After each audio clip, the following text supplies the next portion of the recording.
I told myself I would leave when I had proof. Talk had a way of turning into excuses, and I'd spent months collecting silence, bruises hidden under long sleeves, late-night excuses, texts that vanished from a phone that lived behind her back like contraband. Claire's eyes watched me with practiced innocence when friends were around, but at home she wore a look I didn't recognize, guilty and impatient at once.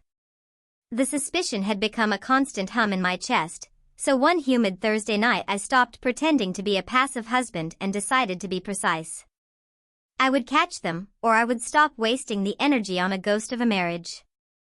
I didn't announce my plan. I told her I was working late, left the house, and drove to a hardware store. I bought a small, battery-operated camera, the kind that sticks anywhere and records motion, and one of those cheap voice recorders. I'd read about how evidence could change everything. I padded back into the house after midnight, set the camera under the bed frame where it could see the doorway, slipped the recorder into a drawer facing the bed, then sat on the couch in the dark and waited. My pulse kept time with the clock on the wall. At 1:12 a.m. the car pulled into the driveway. The click of the door was different tonight, not the clumsy sound of someone who belonged here, but the quiet cadence of a trespasser who had been granted access. He was bigger in person than in the photos she'd shown me, Mark, the man I'd seen once at a party and dismissed as harmless. He moved like someone who'd rehearsed this, like he'd been told where to place his hands and when to kiss. Claire's laughter in the hallway hit me like ice. I stood up, fingers wrapped around the baseball bat I'd left by the closet just in case. I was close enough to the bedroom to hear the rustle of sheets and the soft, indecent noises that come from betrayal. And then, as I pushed the door open, everything happened too fast. Claire lunged. Not at Mark, at me. She drove her shoulder into my chest, a desperate, animal shove meant to keep me out. Mark hit me from behind, a slick, practiced move that slammed my face into the nightstand. Pain exploded against my temple and stars filled my vision. I tasted copper and felt my knees give. They tried to pin me, to silence me with hands that weren't willing to hear the truth. My wife's face was a mask of rage and shame folded together. Mark's eyes were flat with contempt. They thought force would make the world forget the consequences that truth brings. They were wrong. I could have fought until something broke irreparably, my body or something else, but when pain flared I switched to plan B.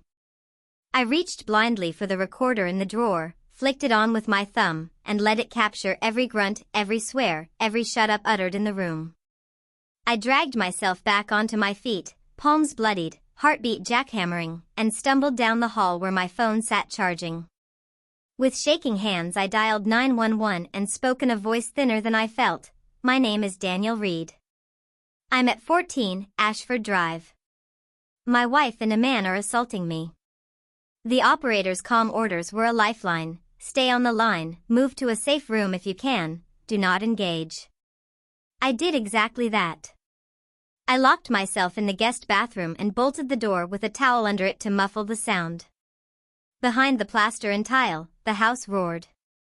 By the time the police arrived, sirens cutting the night like a blade, Mark and Claire were still scrambling, trying to clean themselves of evidence, of guilt, of each other.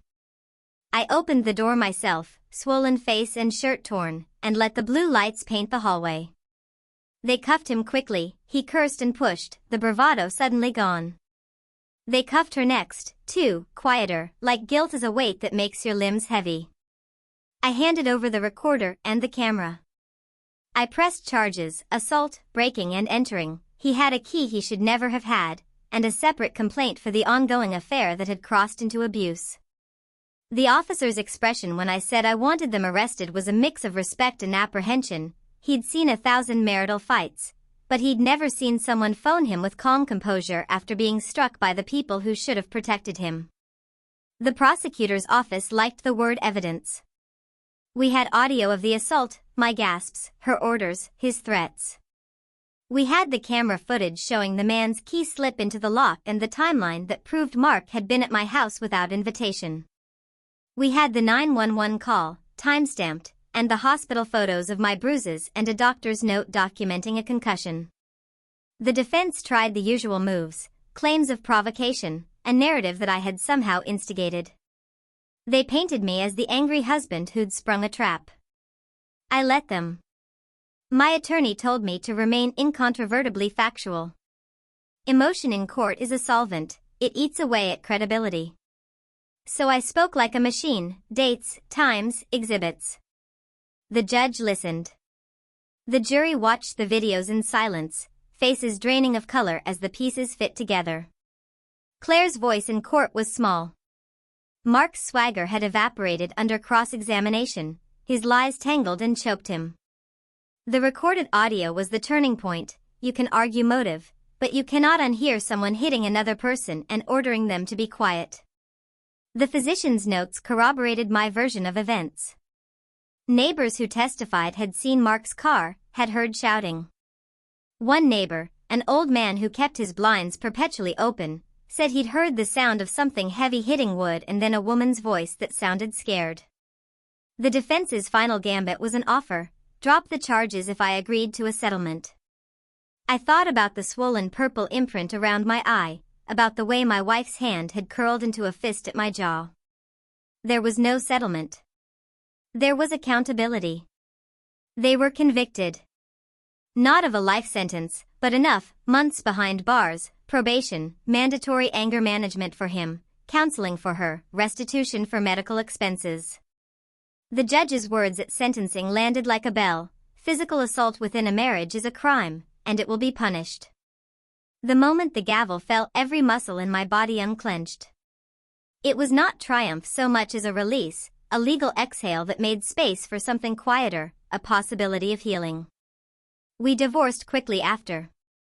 Claire's apology came through a letter months later, words arranged like fragile things, but apologies don't press undo. Mark's name vanished from my life along with the incriminating key and the bruises that faded. I moved into a cheaper apartment around the corner and learned to sleep without the hum of suspicion as a lullaby. People asked if I felt guilty for pressing charges against my spouse. I answered honestly, what they had done was a choice, and choices have consequences. Seeking justice wasn't revenge, it was a small restoration of order to a life out of balance. Sometimes at night, when the city is quiet and I hear the distant rumble of a car, I remember the weight of that baseball bat in my hand, the instrument of possible violence, and the recorder tucked in a drawer that became the weapon I used instead. I closed one door with evidence and opened another with dignity. Putting them in jail didn't stitch the whole wound, but it taught me something: when lies turn to blows, the law can be a sanctuary for the truth.